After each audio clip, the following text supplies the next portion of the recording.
This podcast is a member of the Voices of Wrestling Podcasting Network. Visit voicesofwrestling.com to hear the rest of our great podcasts, as well as show reviews, columns, opinions, and updates across the world of wrestling. And I say, hey, what a wonderful kind of day. If you could learn to work and play and get along with each other. Welcome everybody to Wednesday Night Wars episode 3, the podcast devoted to AEW and NXT every Wednesday night. Joining me as always is Liam Jones. Liam, how are you doing? We're still here, we still made it, I'm still cold, I'm still sick, it's been 3 weeks, will I die? Let's go! Why are you cold? Aren't you in like Australian spring? Isn't it supposed to be warm there? Australian spring, and specifically Melbourneian spring, is very bipolar in that it'll be very cold 1 second and very hot the next. Because like it's the middle of October here, which is approaching the depths of winter, and I'm not equipped for winter. I'm a man that wears shorts. It's also the middle of October here. Fun fact. Well, it's real October here though. You have fake seasons. Your seasons make no sense. They're the reverse of the actual seasons. Which countries have which seasons?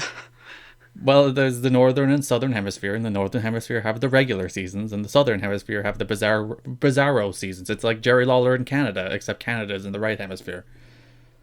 It's like the right hemisphere. Whoa. Okay. Wrestling.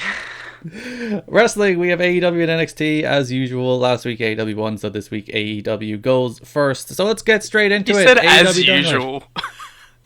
As usual, AEW wins. We have done 2 podcasts. AEW have won them both. AEW wins as usual. I don't know how much longer this podcast is going to happen. Not for a lack of us doing it, but for the fact that, like, how much longer will these shows be on the same time? I think it's reaching a stage, like, NXT was 27th. 27th on cable last week. More people watched Sean Hannity than, more young people that is, and also total viewers, but that's neither here nor there, watched Sean Hannity than NXT last week, which is crazy. He rambles the old people incoherently. That's his gimmick. Like, people are running away from this show in droves. It's very much losing, which I'll get to that when we're talking about NXT, because that's what really baffles me. Allegedly, the highest trending tweet related to NXT was at 14 worldwide, and it was Keith Lee's name. Well, good for Keith Lee.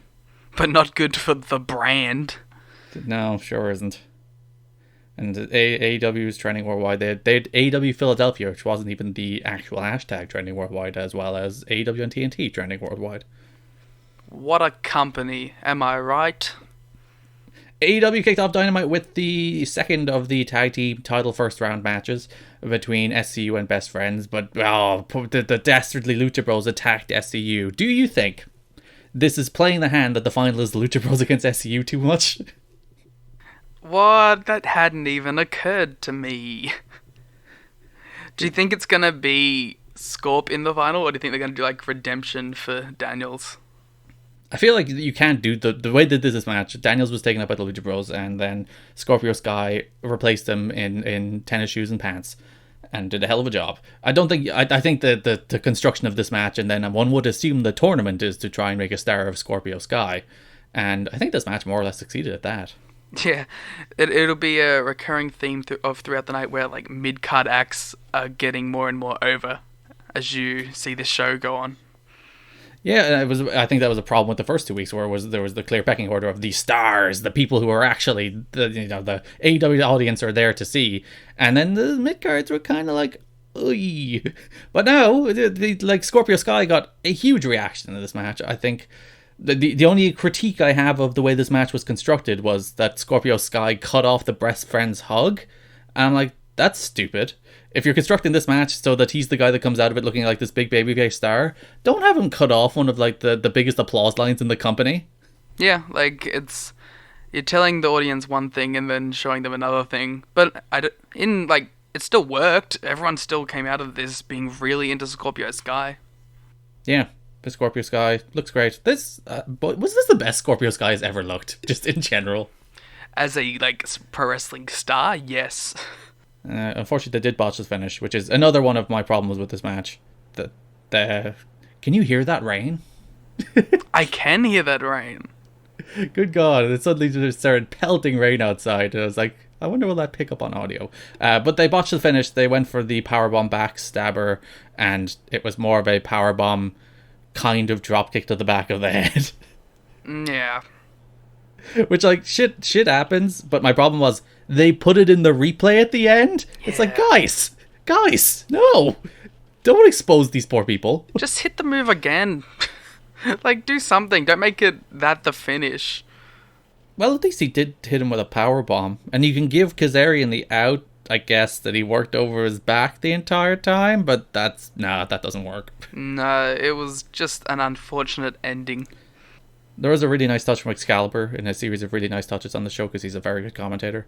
Where Best Friends hit, I don't even remember what the move was, but they hit one of their big double teams. I think it was the Doomsday knee. And then there was like a bit of hesitation where they were trying to work out who's the legal man. And Excalibur, because it was a near fall, and Excalibur called back to that. It's like, oh, if they worked out who was the legal man quicker, they would have actually won. Yeah, it's those kind of like little things in wrestling that really put over matches. Like, and just it puts over skill from people who are not actually in the ring, and it's really cool. And it's funny, like throughout this show too, I think your point from last week where you're talking about the referees having personalities became more prevalent. I forget which match it was, but one of them were being like very like I'm gonna completely blank. What's the female ref's name who I know is Gail Hebner, but I don't know if that's the name she's using in AEW? Aubrey Edwards. Aubrey Edwards, yes. Like, she's kind of like the strict no nonsense one. And I really started getting into like the referees, not stereotypes, but the referee gimmicks, I guess. Like, I've started to pick up on it now that you've brought it up. Whereas Rick Knox was like a little more willing to let some barbed wire, baseball bat, and mop, or I guess broom antics go a little further than they should have. Whereas Aubrey Edwards was getting in Chris Jericho's face. Yeah, and how Bryce was kind of like, he's a little intimidated by the wrestlers. Like, everyone has like a little thing. And at first I kind of thought like, you bringing that up was you reading too much into it, but now I think it's becoming quite obvious that, hey, these characters, they are characters on the show as well. Yeah, I've long championed the idea that referees should have traits. They should have characteristics. And I really like that idea. Not the WWE kind of goofy, over the top. You know when they would do it badly. But just the idea that they're different. The one is more gives more leeway, one is stricter, one is willing to let a little more go, that kind of stuff. And yeah, I'm not sure is that a conscious thing they're doing, but it certainly seems to bleed through into the referees. Yeah, and I like it. It adds a little touch of something different to every aspect of the show. But yeah, SCU against the Lucha Bros is definitely the final, right? I mean, it kind of has to be. What if they put the Dark Order? Like, they can't put the Dark Order over FCU at this stage, can they? What if it's the Dark Order versus the Lucha Brothers? That match would not work at all. It's either SCU against the Lucha Bros or Dark Order against Private Party. It can't be anything else, really. Well, Private Party against SCU would kind of work, but I think less than either of those other two matches would work. I guess in theory, you could have the Lucha Bros and SCU both lose in the semis and then do them as a separate tag on Full Gear, maybe? I could see Private Party continuing like the whole upset streak where they upset the Young Bucks, and they upset the Lucha Bros, and they upset the team that won their way in through a bye, like, and that's the story that they go through. I could see that. But I really don't want to see the Dark Order get to the final. Poor Dark Order. They're trying their best. They had a good AEW Dark match. It was fine. They're great wrestlers, but the Dark Order shtick it's been dead since the second they arrived, and it has at no stage gotten any better. And we will continue to bring it up. Yes, but that opening match was real good. On a show, I think this was the best wrestling show AEW has done, the most consistent wrestling show AEW has ever done. I think last week had higher peaks in terms of like the hotter angles, whereas this week was probably the best like consistent start to finish wrestling show of AEW Dynamite so far. Yeah, it was the most concise and put together wrestling show. Then we went on to a squash where LAX defeated John Silver and Alex Reynolds. The Beaver Boys. I've never heard of the Beaver Boys other than them seeing them being squashed on other wrestling television shows is, I think, the context in which I know John Silver and Alex Reynolds. Former PWG Tag Team Champions. Sure, definitely. This was the Beyond Wrestling offer match on the card, as these are both former Beyond Wrestling Tag Team aces. The disrespect to Beyond Wrestling, that it was a squash match that went 2 minutes. Yes. Okay, yes, there is some disrespect in there, but hey, I wouldn't mind if the Beaver Boys get signed. They're a fun little tag team. AEW does have they have such a good tag division that the Beaver Boys would be very, very low in the pecking order. Apparently I saw pictures, but I don't know how long the actual time period was. The Beaver Boys also worked a SmackDown tag squash in last month. I thought I saw someone said they did 205, or no, Beyond recently as well. So like Uncharted Territory, SmackDown, and Dynamite. They're doing a Chris Bay on it. Well, they're on every Uncharted show. Yeah, They're staples of the roster. That's 3 wrestling televisions. Well, one's an internet show. Is internet television? No way of knowing. Well, was Impact a TV show for a while there? Impact was on Pursuit, I'll have you know, Liam. Come on. I'm sorry for disrespecting you in front of all of your Impact fans. LAX won a squash after the match. Chris Jericho appeared on the screen while Ortiz shouted "the best" over and over again. It was great. Yes. Jericho made the challenge on LAX's behalf to face the Young Bucks at Full Gear. So that match is a match that will happen, and a match that I have very little doubt will be a very good Full Gear. Those top 3 matches. There's only 3 matches announced so far, but boy, are they 3 matches.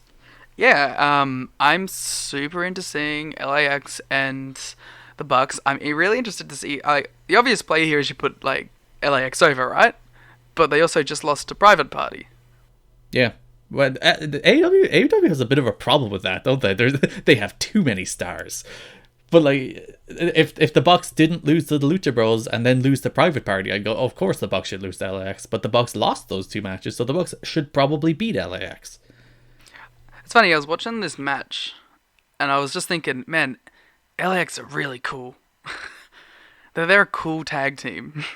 And then I was thinking, wow, their theme is such a babyface theme, talking about being pride and being proud and having power and being upstanding. Is man, I don't think this theme suits a heel crazy tag team.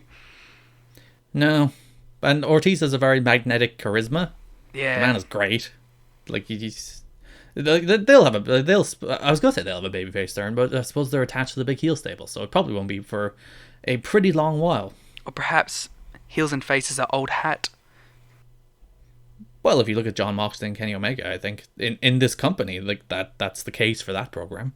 That's what I was insinuating that because of Cody, and now he's like, oh, heels and faces suck, we don't do them. Well, they kind of do, though. Don't tell him that. I assume you were watching. Were you watching on Fight? I was watching on Fight. JR before this match. Not realizing that, well, forgetting, I suppose, that they're live on Fight during the breaks. He was like, remember, they're both members of Inner Circle. The Inner Circle is a new term we have to get over. It's like, oh, thanks, JR. Thanks for telling us. And then he's like, oh, JR's had too much coffee. Definitely coffee. But it's funny, you're very right on the whole 1 week on, 1 week off, because I think JR was really good this week. Yeah, he was back to being a really good, solid announcer that only kind of... He called the Mox and Kenny tag the main event once or twice, and I was like, it's not the main event, Jim. There's another match coming. For the world title, Jim. Yeah, there was a period during the break where he called it the main event again, and Excalibur was like, yeah, that tag match was a main event anywhere in the world, but we still have a world title match coming up. I love Excalibur, and I love JR, and I love their interactions.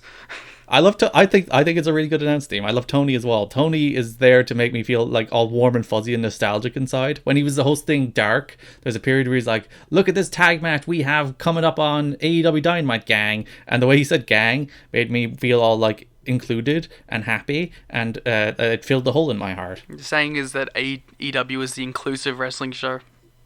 Or Tony Schiavone, at least, is the inclusive announcer. Oh, damn, that's a whole new level that I didn't expect to dive into.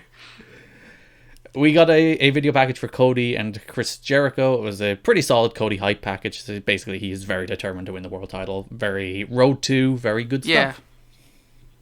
I want more of this stuff. More of these kind of style promos. And just like promos in general. I think, because I think they're so reluctant to do backstage stuff, which I kind of get. They want pretty much everything to happen in front of the cameras, in front of the crowd, live. That I think it does take some promos out of it. They inserted a Jon Moxley inset promo later in the show. It was fine. It wasn't like a particularly memorable promo. But more like Jon Moxley and Chris Jericho talking. I think that's important to the show. No, Jon Moxley and Chris Jericho and Kenny Omega and Cody. Have all these guys who can talk really well talk. AEW Women's Championship. Rio defended the title against Britt Baker in a match that was, I think, shockingly good, considering Britt Baker was fairly bad in this match. Maybe she had to think about all the dentistry she was planning on doing later. Perhaps she did. She is, in fact, the audience may not know this, she is a dentist. If they don't, they're in Pittsburgh next week, or as they say, Britsburg. If they do not do something with her at her dental practice, what's even the point of going to Pittsburgh? If they don't have a match with her and Bay in the dentistry office, what is the point of going to Britsburg? I hope Bay does puts on some kind of mask or disguise, goes in to get dental surgery, then pulls off the mask just as and reverses the anesthetic onto Britt Baker and then beats the heck out of her. Wow, where did you think of this? WWE would actually do that angle. Let's be real, WWE has definitely done that angle and we just forgot because they do so many. Yeah. Isaac Yankem probably did it. We're just going to shout out Isaac Yankem every week. Yeah, big shout outs to Kane. Crowd were super duper into this match, like stunningly into this match. This is like when I was talking about how mid-card acts are starting to get like a response on the level of some of the other people. Like Riho, her new music hit, there was an audible, like there was a pop, and there hasn't been always for these kind of acts. So yeah, I'm really into like the mid-card getting over. And like Britt Baker, as I said, not a good night for her, but the crowd were really into Rio and literally everything Rio did. And like there was some honest to goodness great near falls where it's like, oh god, are they actually going to just suddenly put the belt onto, is this their plan all along, to get the belt onto their ace Britt Baker? But no, they just had a good, solid, shockingly good title match, considering, again, half the match was actually really actively bad. I mean, considering it was a one-woman show completely. It was very much. I kind of feel bad for, dude. Like, Britt has been, it hasn't been a great showing for her in AEW so far. And like she's supposed to be the ace. She's like the female face of the brand at one stage. She was the person that did all the media, the person they brought to all the events. And I don't know, it hasn't been a great first, 7 shows or however many AEW shows have been at this stage. Who could possibly know? Maybe people who were prepared. Oh, come on. You'd have to learn how to count then, and I'm too stupid for that. What's the point? We'll never use it in real life. The final first round match of the AEW World Tag Team Title tournament, the Lucha Bros. I wanted to bring up how great the finish to that match was with the roll up. I jumped out of my chair. I was like, yes, and I exclaimed, "What a finish!" And it's like, especially because like she did her whatever. It's called the lockjaw, but is it the lockjaw before she puts the hand in the mouth? Who could possibly? I don't know. But yeah, she was teasing putting the hand in the mouth. And it's like, yes. And she's going to get her big move. She's going to put the hand in the mouth. But no, got her in a roll-up. It was really nice. That was a great finish. Riho's great. I like Rio's finish basically being an assortment of roll-ups as well. Or like strikes into quick pins. Yeah, I like. So I know Bryan Danielson used to do the small package gimmick. But someone's finish being like flash pins is like it should be in theory like the easiest thing in the world, because anytime you snatch a flash pin, people will buy it as an ear fall. Yeah, and it works, as we saw in the Nyla match. The Lucha Bros beat Jurassic Express in a match I really liked. I thought this was a good match. Lucha Bros looked great. Marco Stunt looked great. It like in theory I agree with the argument. Like if you said Marco Stunt went into a 2-segment match with the Lucha Bros, should that happen? I'd probably say before the show, no. But in practice, I didn't mind. People are getting very mad about Marco Stunt in this match, Liam. Are you mad about Marco Stunt? I'm not mad about Marco Stunt. I don't particularly enjoy Marco's stunt that much, but like whenever he does his cool little flippy doos, I go, wow, look at that guy doing little flippy doos. Yeah, and then Penta broke his arm, and that's it. Yeah, I don't really have any opinions on this match except that like Lucha Brothers working straight up heel is better. And I think that if you're like looking at the AEW Tag Team roster at the moment, you're like, who is the big heel team here? At the moment, it's the Dark Order, and I don't think anybody wants that. Lucha Bros, much better alternative. I guess LAX as well, but they're in the stable. Did you manage to catch Pentagon Jr. calling Marco Stunt Babysaurus? Yes, if you, the poor people watching on TNT didn't see the amazing pre-match banter between the Lucha Bros and Jurassic Express, where Penta called him Luchasaurus, then Phoenix was going to say something, waited an age, and then Aubrey Edwards pulled forcibly the microphone out of his hand. Once again, working to her character. Yeah, she's like, look, the match is starting in 20 seconds. You'd have time to say anything. Get back in the ring. So, what are your thoughts on Luchasaurus being out possibly for a extended period of time? Yeah, it was reported yesterday it was a hamstring injury. Further details suggest it was a hamstring tear, which is probably less than ideal. He's going to be out for a while. I think it hurts this act a lot, but Jungle Boy and Stunt as a long-term tag team is much less compelling to me than Jungle Boy and Luchasaurus. So I'd probably, if I were them, I'd pivot to Jungle Boy doing singles with Stunt as his manager maybe for a while.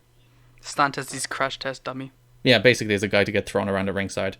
Yeah, I think they'll be missed. I was very much looking forward to the Lucha Bros against Jurassic Express, and it's a bummer he got hurt.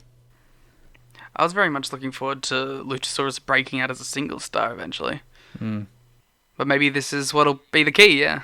Jungle Jack Perry, as JR insists on always calling him. He's like, he will make sure you know he is the son of Jack Perry, or Luke Perry. They really need to, like, sit him down or sit Jungle Boy down and say, just decide on your name. I do like JR. He's just like, his name's Jungle Boy. His name of the show is Jungle Boy. JR is like, listen, he's famous. I'm going to call him Jungle Jack Perry no matter what. Speaking of famous... What are we moving on to? The famous wrestling superstar Jon Moxley. Sure, that takes us to what I thought was, again, a really good tag team match on a show of really good tag team matches, because the last match was a fun match. The opener was a really good match, and this was probably the best of the 3 tag team matches. Pac and Jon Moxley lost to Hangman Page and Kenny Omega when Jon Moxley turned on Pac in shocking order, and Hangman Page got a much needed win over Pac. I thought this was like, if you watch a New Japan show and you're watching a Road to Tag to lead to singles matches, this was that, and it was real good. I really liked this match. This was like kind of, when I was watching, I was just like, this is an all-star tag match. And I was just getting really into it. It was like big stars. Paige felt like a big deal when he was in there with these guys. Yeah, just, I loved it all together. I really surprisingly loved Mox and Pac's chemistry as a team together. I thought they suited each other really well, just with like Mox's mannerisms and Pac's general unhappiness towards the world. I thought they mixed really well as a team, and I was like, yeah, they could actually do something with... Oh, nope, he's turned on him. Because we were speculating last week based on that segment, could they possibly go down the route of some kind of Mox and Pac alliance, long-term, some kind of stable or team? And the answer is no. No, because we got announced for next week. Jon Moxley will take on Pac in a match. I'm very interested to see what they do with that match, because probably neither man should lose. Will they take a cheap way out, Liam? Well, no, they promised they never would. Also, that'll be the first non-Chris Jericho main event for AEW Dynamite. It will probably, looking at the lineup, be the first non-Chris Jericho featured wrestling show. He won't be wrestling on the show, is what I'm saying. 4 weeks in. Like, I'm very surprised. Not only has he wrestled on all 3 shows, as you said, he's main evented all 3 shows, which has honestly surprised me. And by the looks of it next week, unless he's suddenly put into the Young Bucks match, or he's the one wrestling Britt Baker, he's probably not going to be on the show next week. Or at least not in a wrestling capacity. Yeah, he'll definitely be there talking and putting people over. But when the entrances were going on, I thought it was really interesting that Pittsburgh was... Wait, not Pittsburgh. Where were we today? We were in Philadelphia today. In Philadelphia was like the first town where Kenny kind of came out as that star. Like, his music here, he got the monster reaction, and I haven't really felt Kenny as like the big superstar really since like the events before Dynamite started. So this is the first time I was like, wow, the Dynamite crowd was like fucking really into Kenny Omega. Well, this is the first time Kenny has come out to his entrance music on Dynamite. Is it? Yeah, because he came out to the Elite music for the six-man on week 1, and he came out to no music to face down with Jon Moxley last week. So this is obviously he was on Dark against Joey Janela. He came out to his music then. But this is the first time Kenny Omega has made a singles entrance on Dynamite. So that's probably why he felt like a star for the first time. Well, there you go. Fun fact, doing your entrances makes you feel like a star. It does. Really good match, as I said. Do they do Pac and Hangman Page again at Full Gear? I don't know if you do that at Full Gear. I think you probably go with the Page Hagar route. But they did nothing to build back toward Page and Hagar here.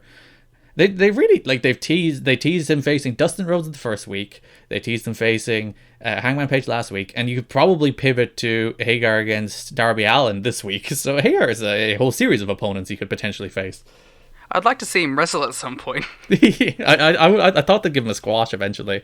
I assume they will, surely. I mean, maybe that'll be next week. Well, they have 5 matches announced for next week. The 2 tag matches, Young Bucks, Britt Baker, and then Pac and Moxley. I guess they had 6 matches as well this week, so they could well do. They had an unannounced squash, so which was the first unannounced match in AEW Dynamite history as well. I was so happy.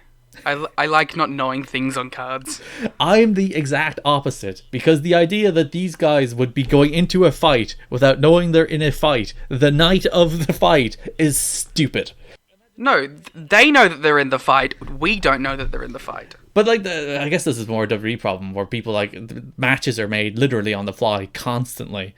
And that should be the exception. It should not be the case that these people do not know what they're doing at the start of each show. Imagine an MMA fight where it's like, you're fighting this guy right now. It's dumb.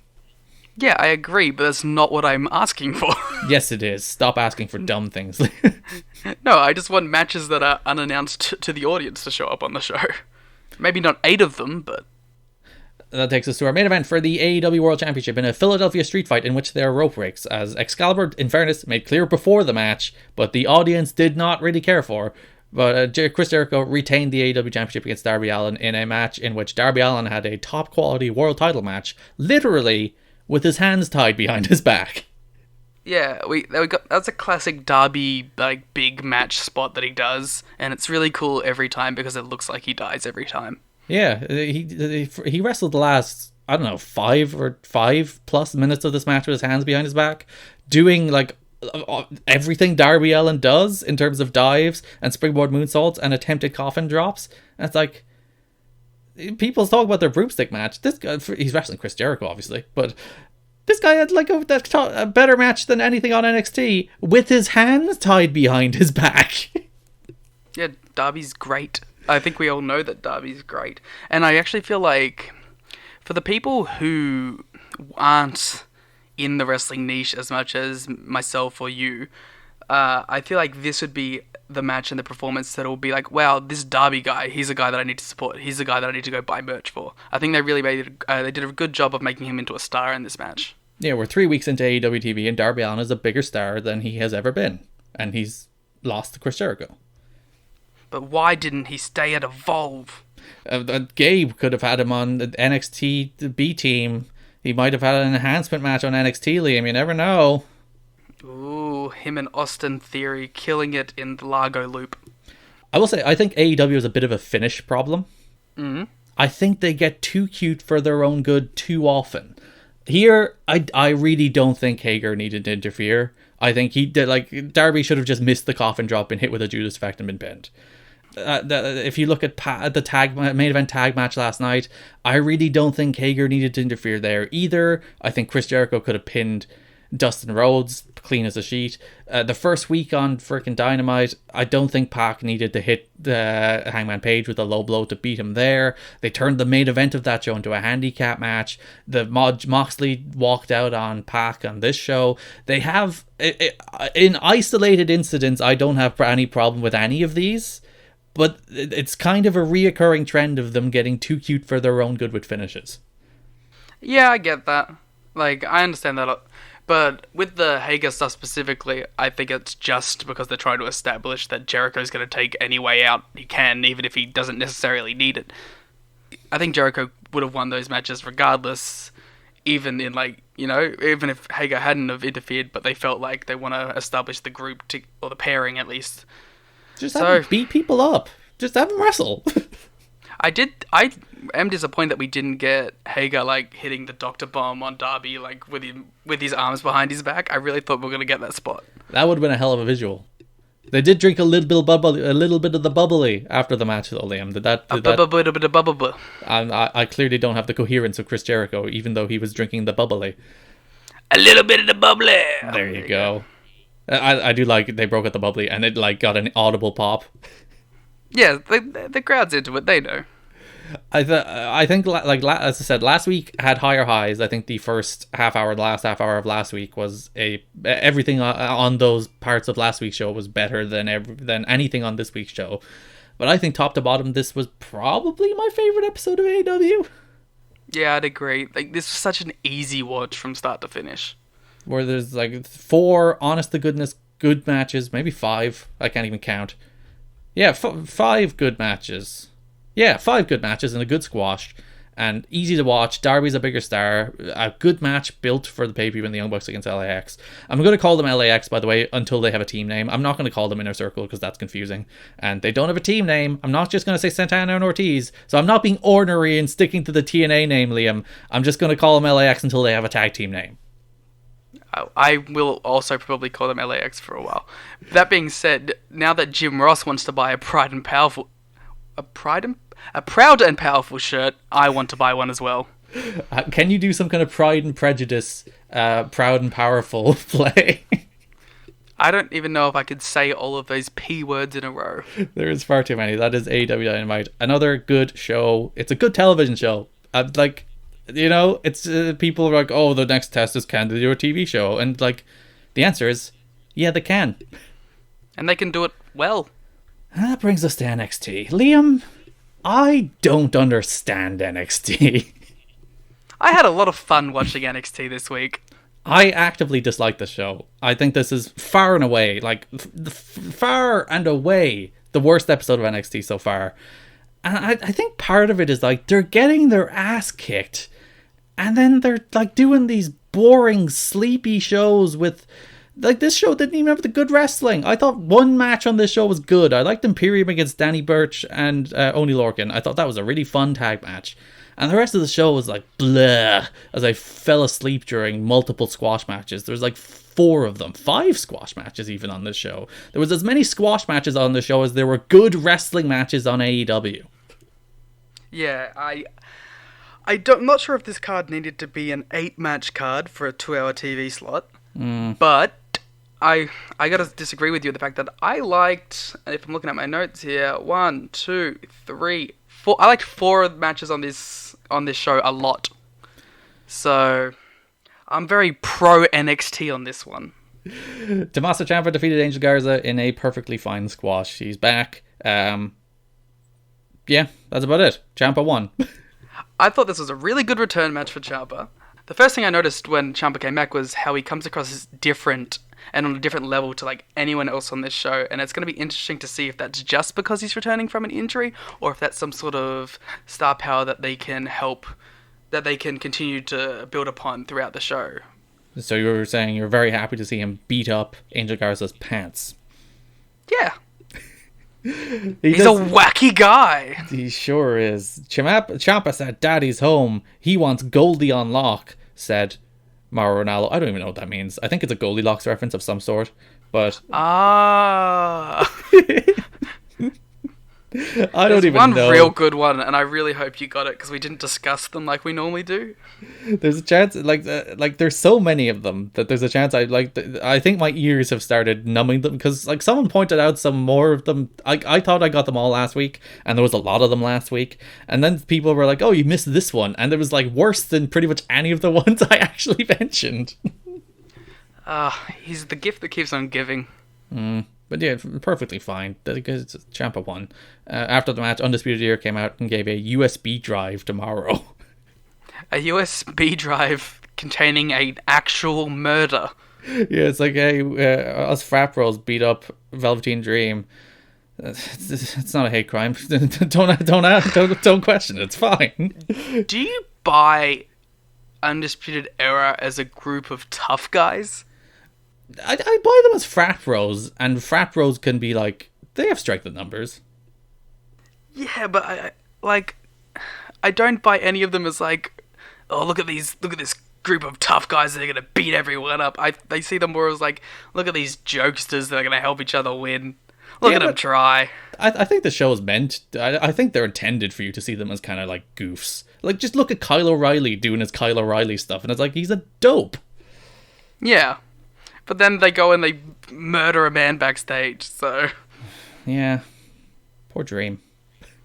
Dream over. I do like that they just deliver a USB drive tomorrow. It's like, we beat the shit out of this guy. Here's the evidence. I thought they were going to hand him something to read. I was very confused by what was going on. I thought he was like going to unravel a scroll to hand tomorrow. It's like, oh, this is an address from Undisputed Era. I did find it interesting that there was no mention of Roderick Strong's little schlonger on this show. What was with Roderick Strong's t-shirt? He ripped it, and I thought it was like he had Velveteen Dream's glasses on or something at one point. So, like, I don't know if that was like he's trying to like dress like Velveteen Dream. Yeah, and he left it like that for the entire show. It's like kind of ripped down at a weird angle in his chest. It's like, is this a choice? Is this a thing you're going for, Strong?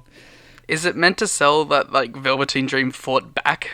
Maybe it is. And like ripped his shirt or something? He didn't fight back very much then, did he?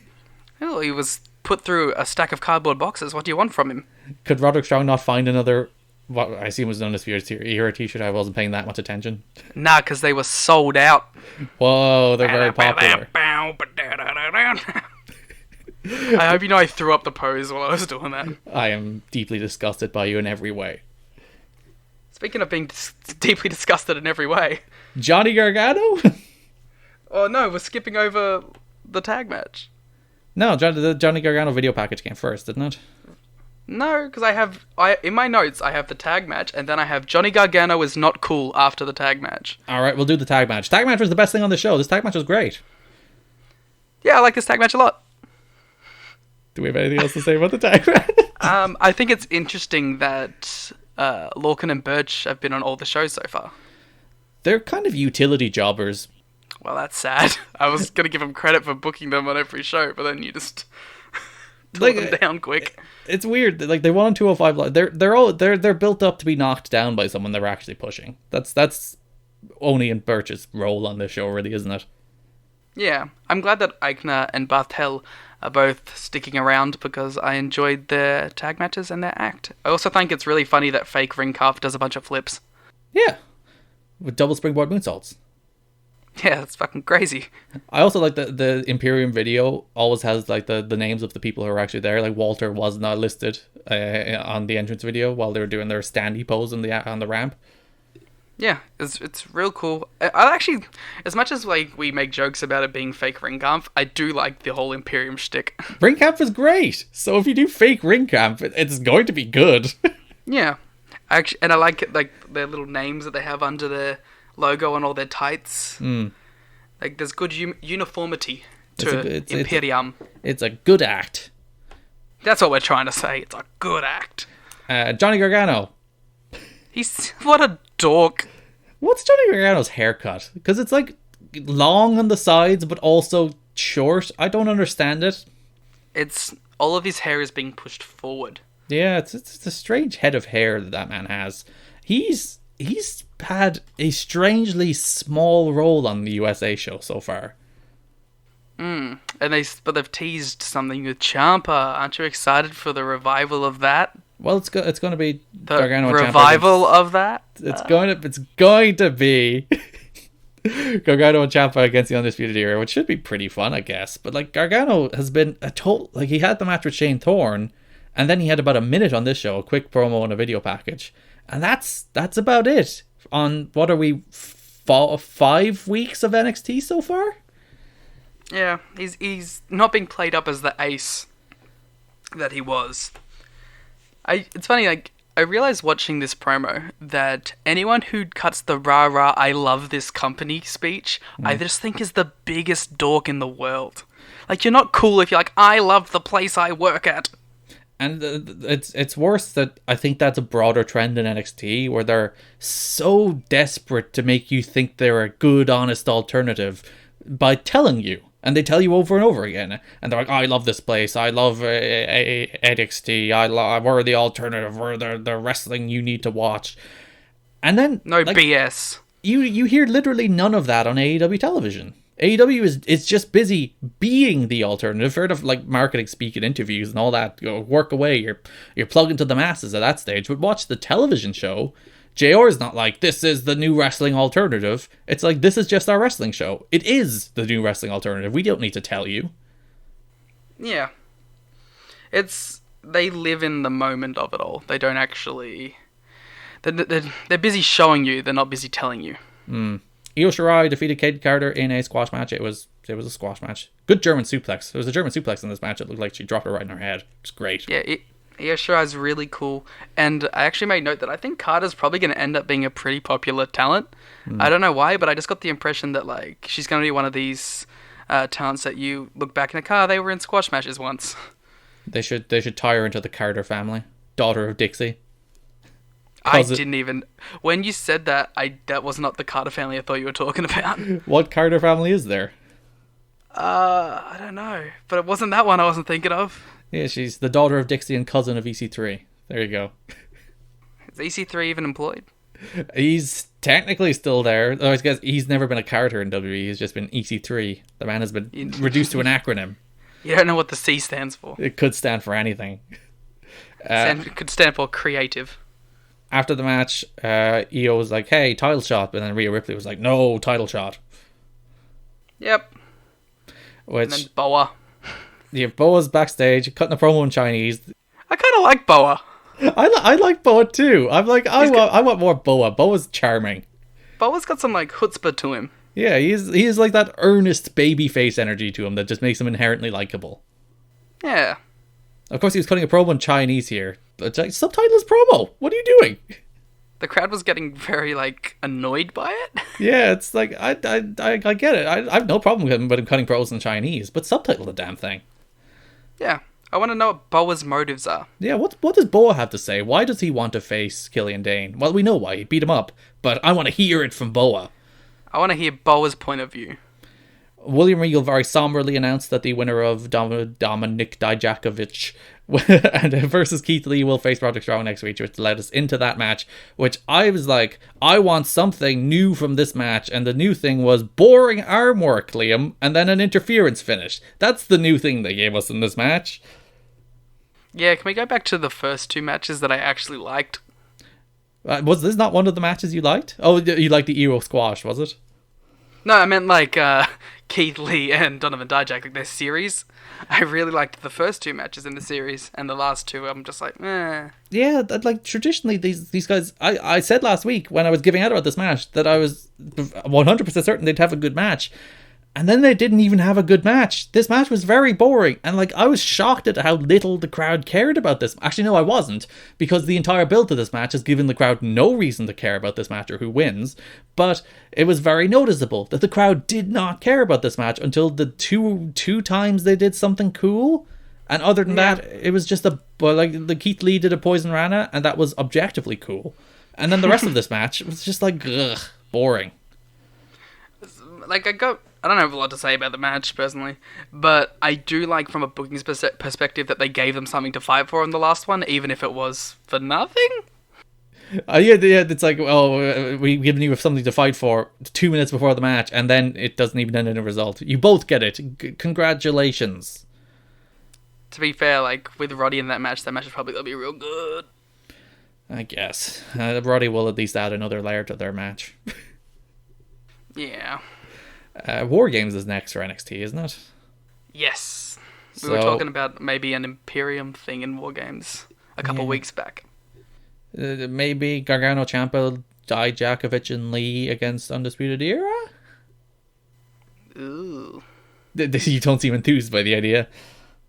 I I actually haven't seen the other War Games show. I've seen the first one. Or Ricochet So, did I a don't- double moonsault off a cage. It was rather impressive. I've seen him do that before. It is quite impressive. All right, Mister, I'm cool hipster guy that watches Listen. wrestling. I'm just saying, I've seen most of this show before. That is a bit of a problem with this show. But you know what I haven't seen before? Go on. Bronson Reed versus Matt Riddle. And you barely saw it because it was a Matt Riddle squash match, wrestled a million miles an hour. But I really liked it. It was fine. I'm like, It was just them beating the shit out of each other. It was great. yeah, but if it was like the only like squash match on the show, I'd be like, ooh, this is fun. But it was the fourth. There was another one to come. Yeah, but it was really good. It was fine. He hit him with a cool cradle tombstone. Does he have a name for that? The Brotan? We'll stick with cradle tombstone. He hit a cool cradle tombstone for the finish, but other than that, it's just fine. Well, I like fast-paced squash matches more so than the slow-paced squash matches. I'm not a squash match guy. I think squash matches are bad. And people are always like, well, bring back squash matches. And I'm like, yeah, like one every 5 weeks. I think you can have one a show. Like, that's why I've been kind of wanting them in AEW. Just because I want to start, you got to start establishing these killers. And that's why I was happy that LAX did it. Even though I don't think that match really established them as killers, but... No, it was fine. It was fine. All these matches are fine. You know who isn't fine? Who isn't fine? Kushida's, because his hand is hurt. It's like every week after NXT, there's a video that goes up, a WWE Now video that goes up where they're like, here's all the people that got hurt on NXT. And it's like... It's a weird thing to point out. Yeah, it's like every single week there's like, here's 4 people that got injured on our television show and won't be wrestling for a month. Yeah, like, it's a weird thing to bring to your audience's attention that, hey, our guys get hurt. Yeah, it's like, all right, we want to go for the sports feel. What do sports do? Oh, well, they report injuries and comeback times. That's our sports thing. I love sports. Sports. Oh yeah, we have some. I forgot about quotes from. Oh, here we go. Rattle them. Only Lorcan, the man who tweets in uppercase, throwing a series of uppercuts. These two have been going at it like the Clegane brothers. Liam, that's a Game of Thrones reference. I didn't get that reference. I was trying to work out. I was like, is it an MMA thing? Clegane brother. There's the Clegane bull from Game of Thrones. I would go deeper on which is the Mountain and which is the Hound, but you don't know who those people are, so there's really no point. I know who the Mountain is. Fine. He's a big man. Forget about moves like Jagger. Lee moves like Bruce Lee. That one sucks. They all suck. Did you manage to catch the Joker reference? That one was like just forced in. He's like, we're at Full Sail University, which is the Joaquin Phoenix lives near here. We're on NXT. As soon as he started mentioning a Joker thing, I was like, no. I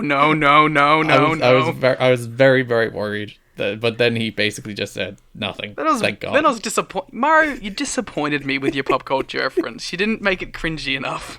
Yeah, we if it's not worth reading on the podcast, it wasn't worth saying, Mario. That was a home run, like ready to go, and you whiffed it. These are sports references.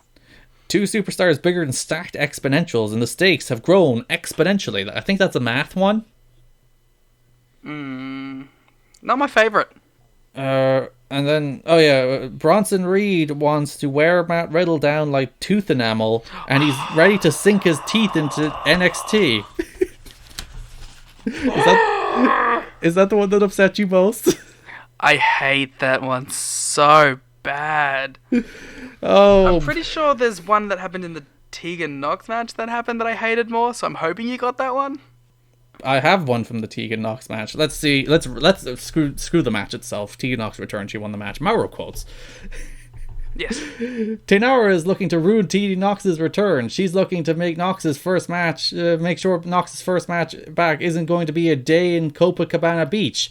And what's important about that one is then Tainara was given her ring entrance, and after that, he turned to Beth and like, get it, Beth?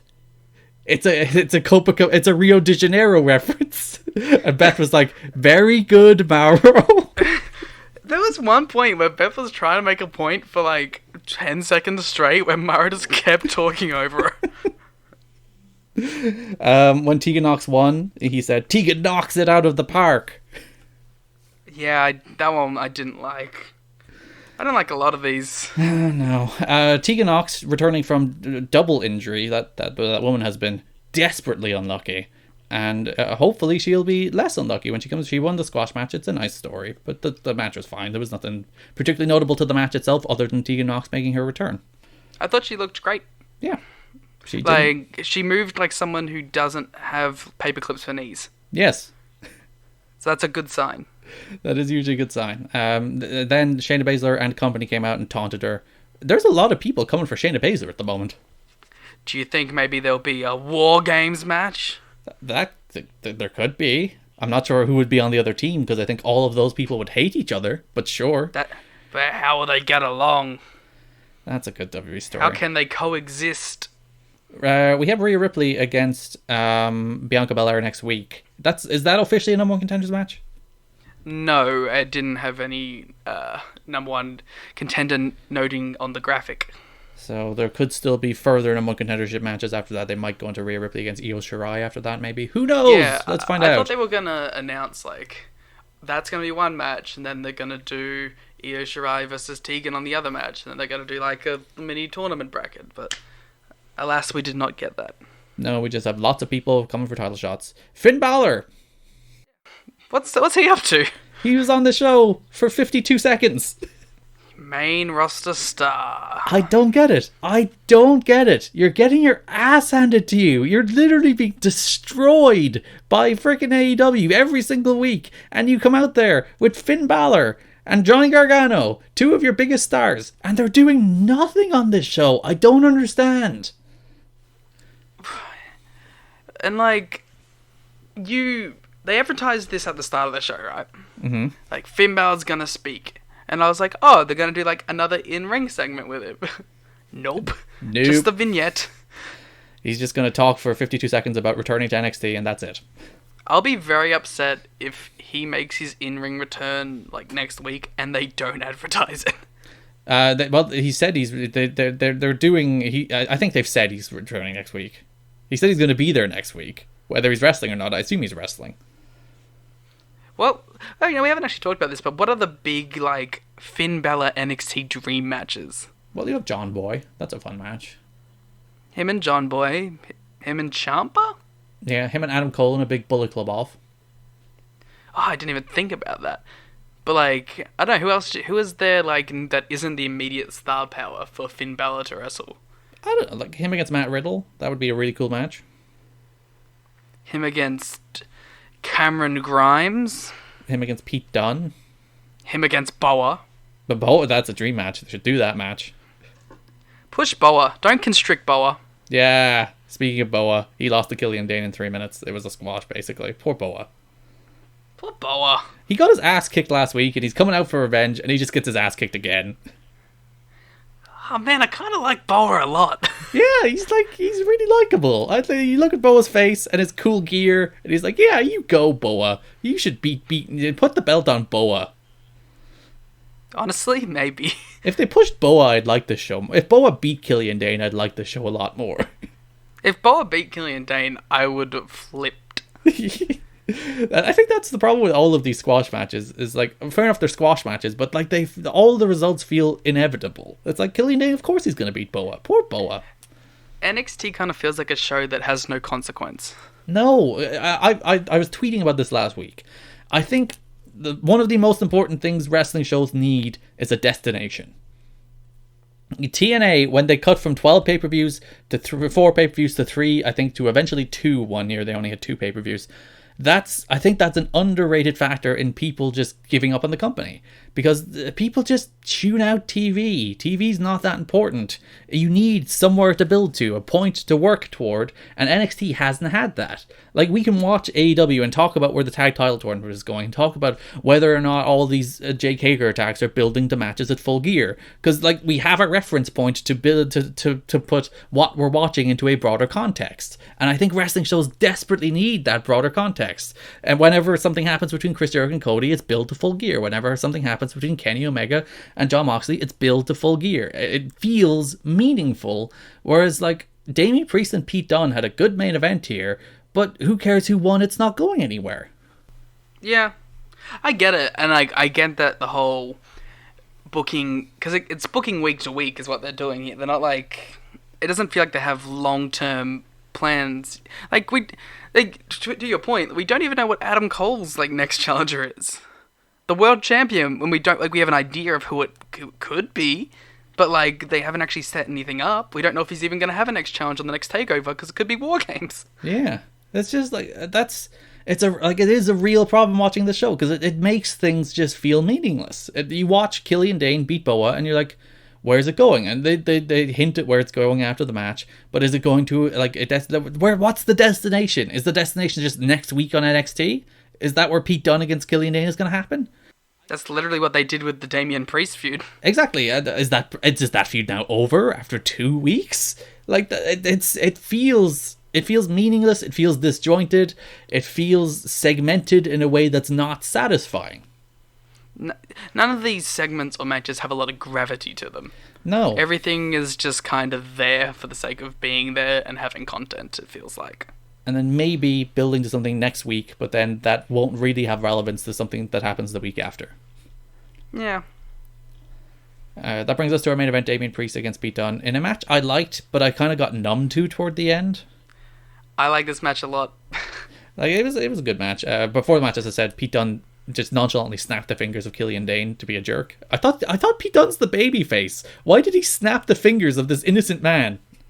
Well, because he was talking mad shit, bruv. Alright. Damian Priest won with a low blow, which prompted the worst line in the history of NXT. The Archer of Infamy just found the bullseye.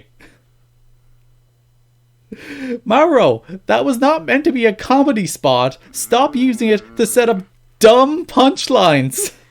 He said bullseye twice. He's like, you didn't hear it the first time? I really like this match because it was just PWG nonsense. I couldn't tell you a single exchange from the match, but I still liked it, and it's going to go on my notebook. I think that like, I was talking about. I watched the last 6 minutes of this match because NXT has an overrun. It goes slightly longer than AEW.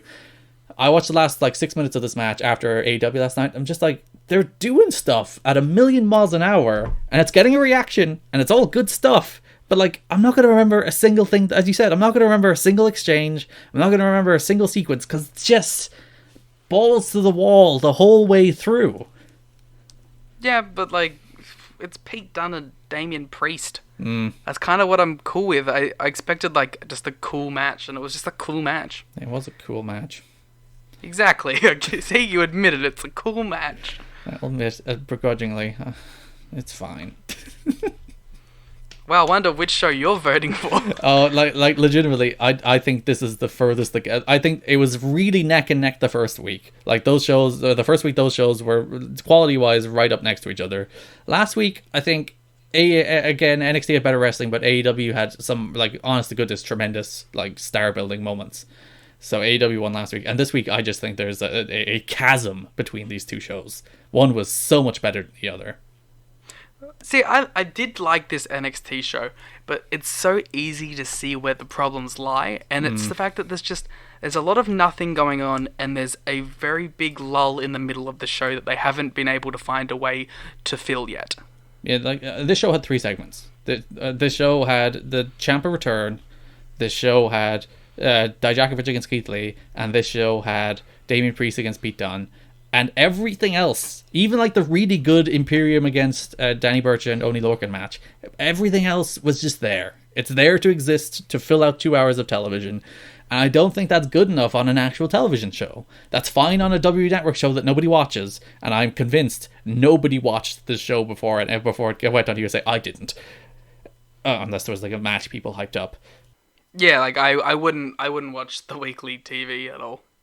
It's fine on a W Network show where the stakes are lower and like you're not fighting with another wrestler. You didn't pick a fight with another wrestling company, but it's just it feels like nothing. You got to fill this show out.